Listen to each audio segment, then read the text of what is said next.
Today we unsealed an indictment against two individuals, a Jimmy Cherizier and a co-conspirator, Basil Richardson.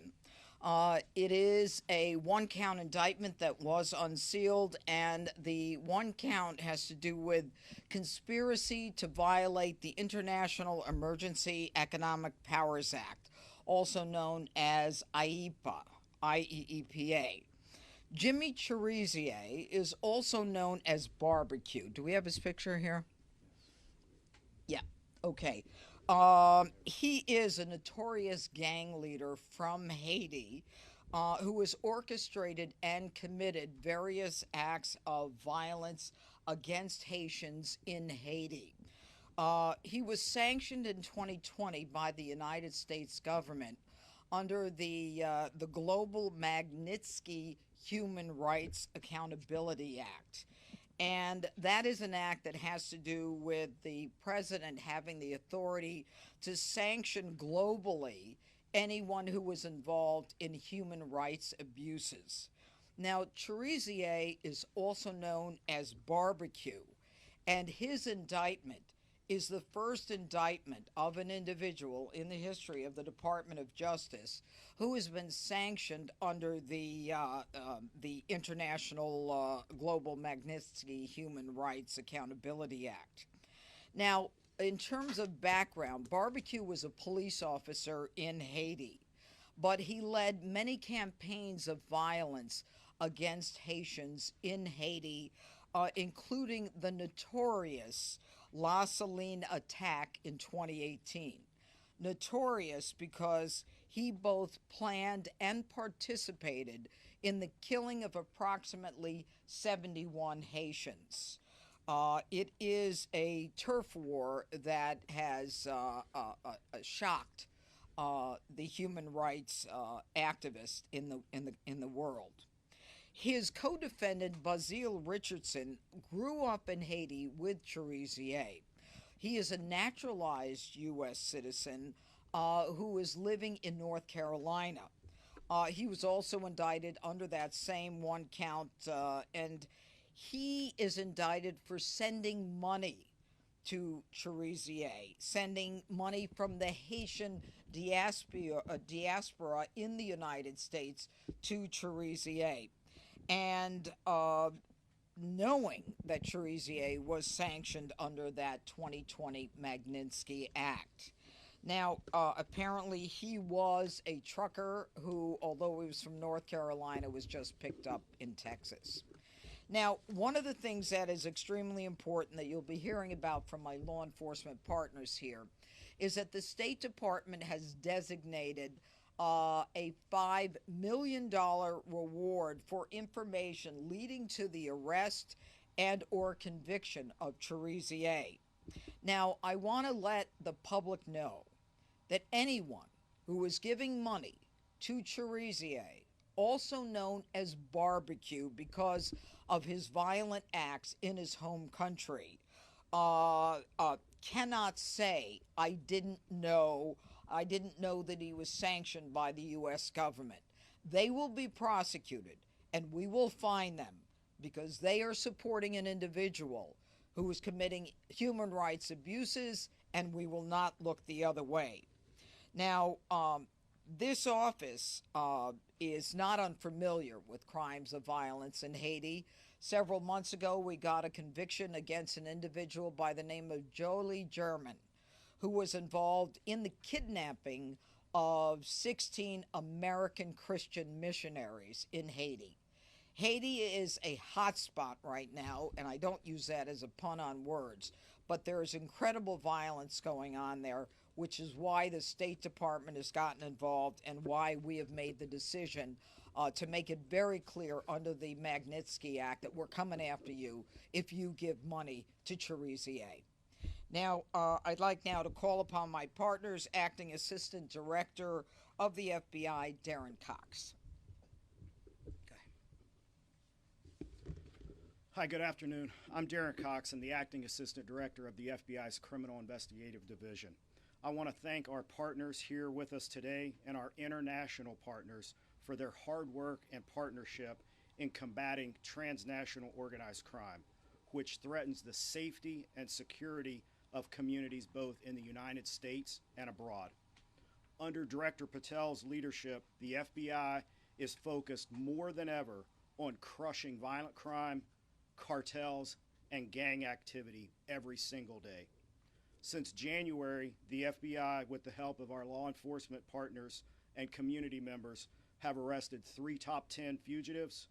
We've arrested over 19,000 criminals, and we've seized thousands of tons of narcotics, which have saved millions of lives across the United States. The American public and criminals should know our agents and our partners are using every tool available to put criminals behind bars and keep America safe, and we will not stop. We stand shoulder to shoulder with the men and women of law enforcement, backing good cops. Without hesitation, they're taking the fight directly to the criminals, and they're restoring order. These efforts are a deliberate and coordinated plan to protect our communities and confront escalating threats from foreign terrorist organizations like Viva Unsoon and its associates. Tackling these networks means addressing every link in the chain, every cell, especially in the United States. As you've heard in today's announcement, that includes a $5 million reward for key members of Viva Unsoon and Jimmy Cherizier, also known as Barbecue. We know someone has information that can help end this violence, and we want them to come forward and know that they are safe in doing so. Today, I want to highlight the amazing work the FBI and our law enforcement partners do every day to disrupt and dismantle violent criminal networks, just like that of Barbecue and his cronies. Our FBI Miami office has worked closely with our international partners to track down Cherizier and his Viva Unsoon partners and associates in the United States. On July 23rd, one of Cherizier's most trusted associates and a named co-conspirator was taken into custody. Brazier Richardson was investigated by Miami, and he was arrested by our FBI Houston office without incident. Violent actors like Cherizier and the rest of his criminal associates must understand there is no safe haven for them and the people like them that traffic violence in our communities. The FBI and our partners will continue to leverage all of the resources available and the expertise that we have to bring these people to justice. We urge anybody with information related to Cherizier or any of his criminal network to contact the FBI through our tips line or our local field office. You can also call 1-800-FBI, and you can go online to fbi.gov/tips. Together, we will stop this violence. Thank you. All right, and now Assistant Director of HSI, Ivan Arvello. Thank you. Good afternoon. Ivan Arvello, Assistant Director for Homeland Security Investigations. The unsealing of this indictment marks the culmination of a nearly 3-year investigation into Jimmy Cherizier's illicit activities and involved identifying Cherizier's firearm procurement and trafficking networks, fundraising operations, and the movement and misuse of U.S. dollars in violation of U.S. sanctions. These actions fuel gang and terrorist operations that have oppressed and devastated the Haitian people. Cherizier's shift from Haitian law enforcement to violent gang leader was marked by his alleged involvement in the 2018 La Saline massacre.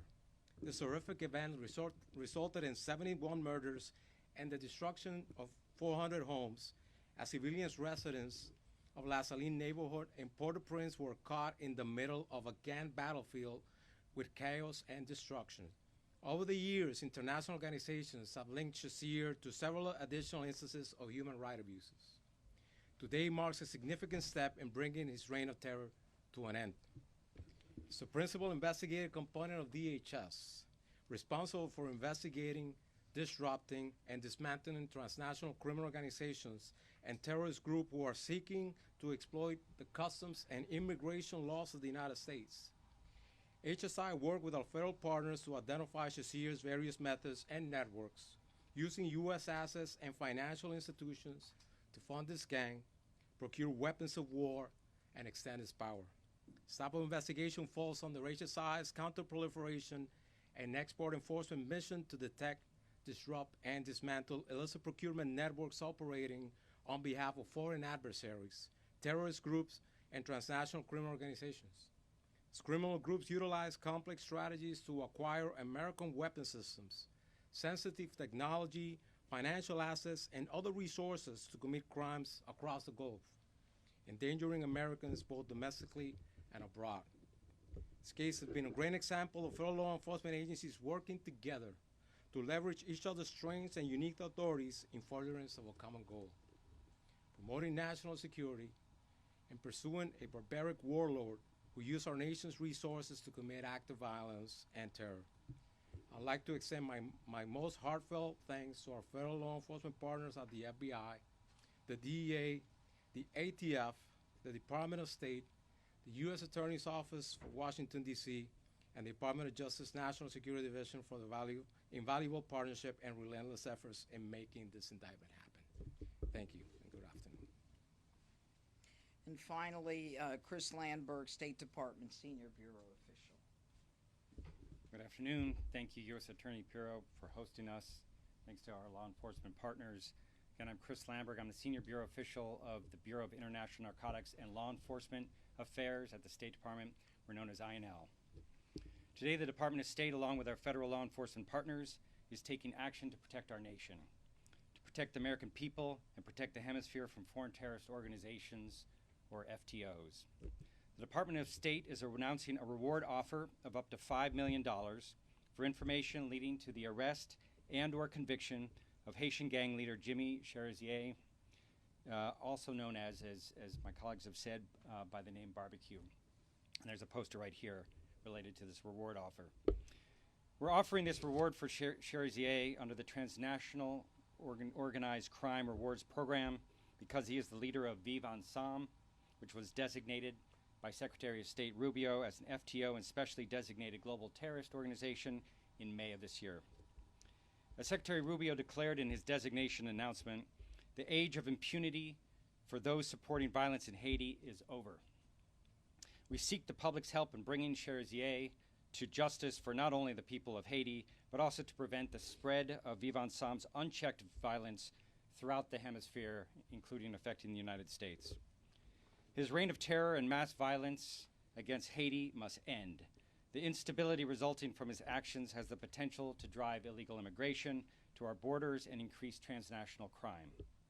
The State Department will continue to apply its tools, including rewards programs, to combat the scourge of transnational organized crime and associated violence, and especially to stop the worst of the worst criminal ringleaders threatening the people of our hemisphere. So I'm going to repeat the information mentioned by my colleagues. If you have information, please contact the FBI at 1-800-CALL-FBI or HSI at 1-866-DHS-2-ICE. Help us find and convict this menace to the hemisphere, Jimmy Cherizier. Thank you. Thank you very much. Questions? Yes. Given the violent crime in D.C. that is being cracked down on with this. Okay, I'm happy to talk about violent crime in D.C., and I'm going to. I have some posters to show you. But anything on Cherizier? Are there any plans, Dr. Jeanine, to send American forces to Haiti to retrieve this man? Yeah. So the U.S. government, in a collaborative fashion, is supporting both the Haitian National Police and the Multinational Security Support Mission to help stabilize Haiti and create the conditions conducive for the holding democratic elections in the country. That is what we are doing. We are doing this mainly through foreign assistance and through technical assistance from our law enforcement partners. That is the strategy of the U.S. government right now. So how do you hope to get them in U.S. custody? So the point of the rewards offer is to to get information about these individuals, and then we are working very closely with Haitian National Police. So that is one of the mechanisms. If we can get information, the individuals can get up to $5 million. Our U.S. law enforcement colleagues will work with Haitian National Police and will arrest this individual and incarcerate him. I had a question about the co-defendant. You said he was picked up in Texas, right? I noticed in the indictment he's a naturalized citizen, and there's been an effort by this administration to, in some cases, denaturalize people who are convicted of crimes. Is that something on the table that you'll be looking to do once he goes through the judicial process? Well, I think it's a little too early now to really comment on that. I think right now our goal is to get a conviction here, and then we'll make a decision as to what's appropriate. There's a lot of steps before you even get to that. Anything else on Cherizier? Do you plan to indict other Haitian gang leaders? Is this just the beginning? And do you have any sense of where he might be? If we knew where he was, I wouldn't tell you. I'd go over there myself. No.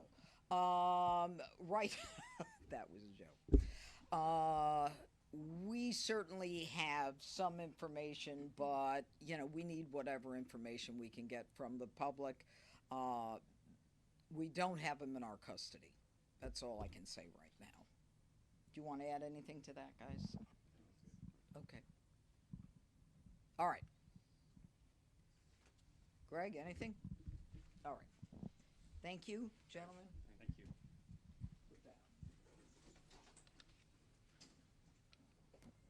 Wait, don't take the posters just yet. Can we get some pictures of this? Thank you. No, hold on a second. Give him that one if he wants to look at that. Put that over there. Can you help Sloan? Sure. You want to put that over there? Put this up. Thanks. Thank you very much. All right. Are you done? Over here? We'll have them up here for you guys to shoot afterwards. Yeah, they'll be here. You can take a look at them. You know, there has been a great deal of discussion. Can we get you the mic? You want me at the mic? You know what? If you could hold it, that'd be great. Thank you. Thanks. There's been a great deal of discussion about crime in the district. And the other day, I wanted to get a sense of what is actually happening in the District of Columbia. I asked for the number of teens who have been shot and killed by gunfire. Teens, everyone under the age of 20. As you can see, in 2024, we have, I believe I said it was, how many? Yeah. As you can see, in 2024, we have 29 individuals who were shot and killed in the district, all teens, some as young as 3 years of age, okay, because of gunfire. Some of these cases are solved, some of them are not solved. But what this makes clear to me is that there is a whole community that is suffering because of the violent crime in this district.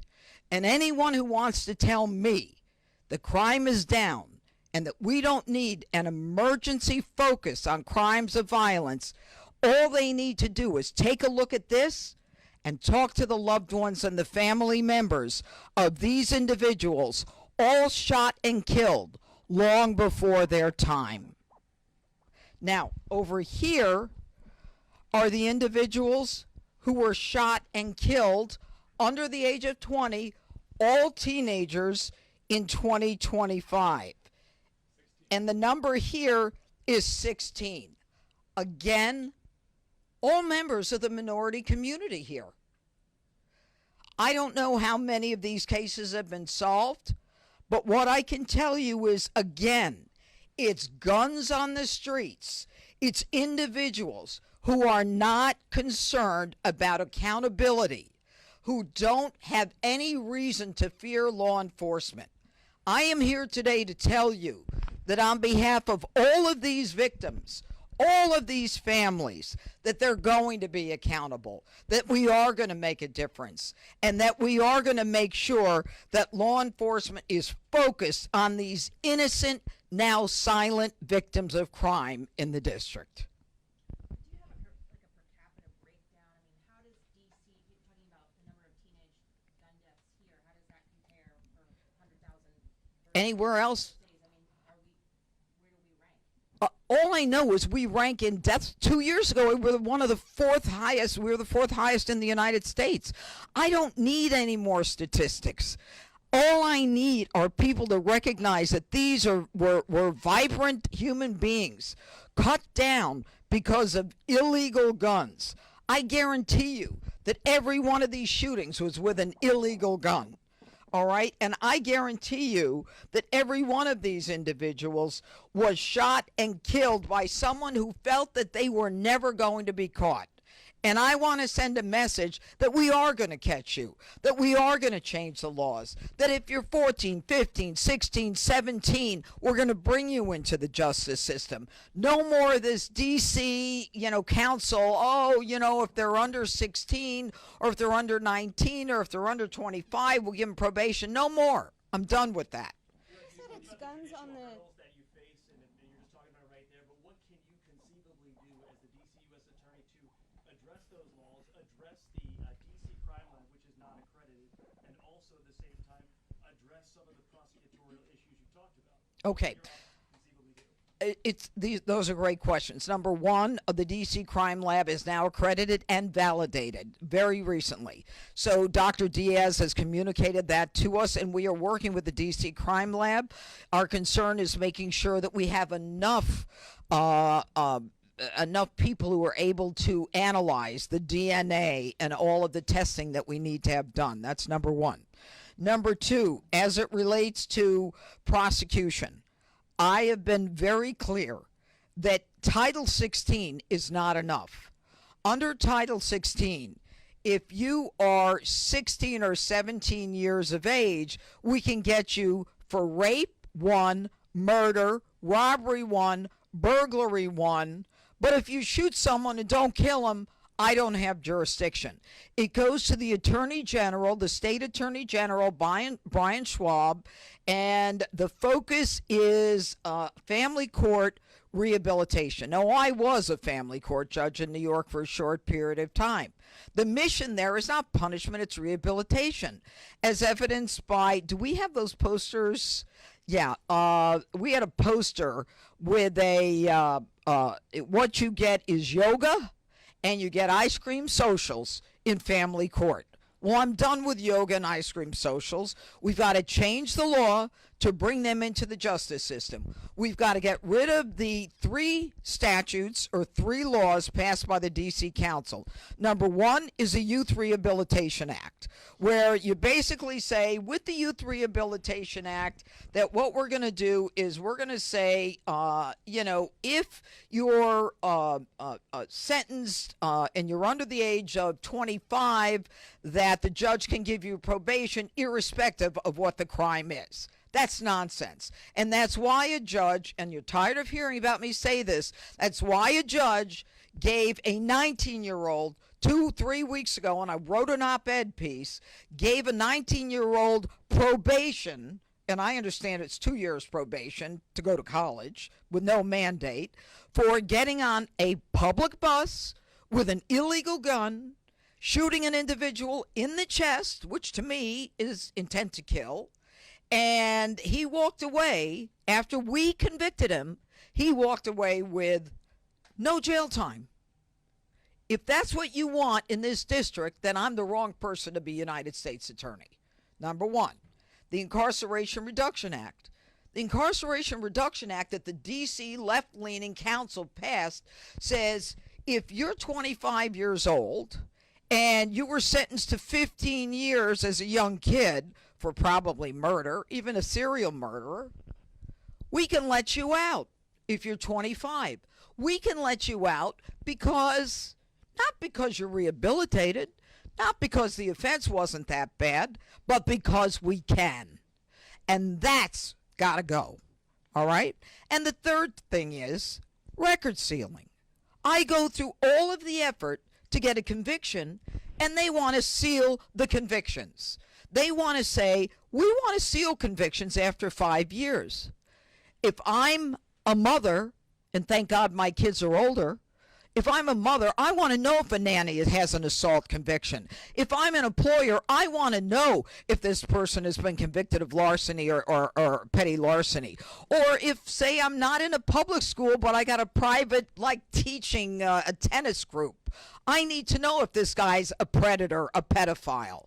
Everything about the D.C. Council's focus is defendant-oriented. I'm oriented to these people, and the people of the district are as well. You just walked through the. This federal takeover that you talked about a little bit. Well, you talked a lot about it, but any special. I don't have any special powers. I wish I did. But can you also talk about where you stand on hiring prosecutors and judges? I am. I am. I'm not going to bore you with the facts. Don't quote me on that. That was off the record. I can only hire during certain periods once there's been an ad or some kind of posting, and then I can hire. Okay, I'm doing it. I'm doing the best I can. The president has given me the permission to hire. This is an office that has been neglected, and I'll say it publicly. It's been neglected. With people signing contracts, they didn't know what they were signing. All right, it just kind of ran on its own. Not anymore. This is an office where nobody seemed to care that we were down 90 lawyers, 60 investigators, and paralegals. I do. And so my effort is to get people who want to work in the nation's capital, who want to work in the largest United States Attorney's office in the country, and the best office. Because we're not just federal prosecutors, we're local prosecutors. We get down and dirty in street crime. And that is what really motivates a lot of my prosecutors. You just walked through the changes you'd like to see from the punitive aspects. What about preventative? Do you or the president plan to do anything to address the root causes of crime in D.C., such as truancy?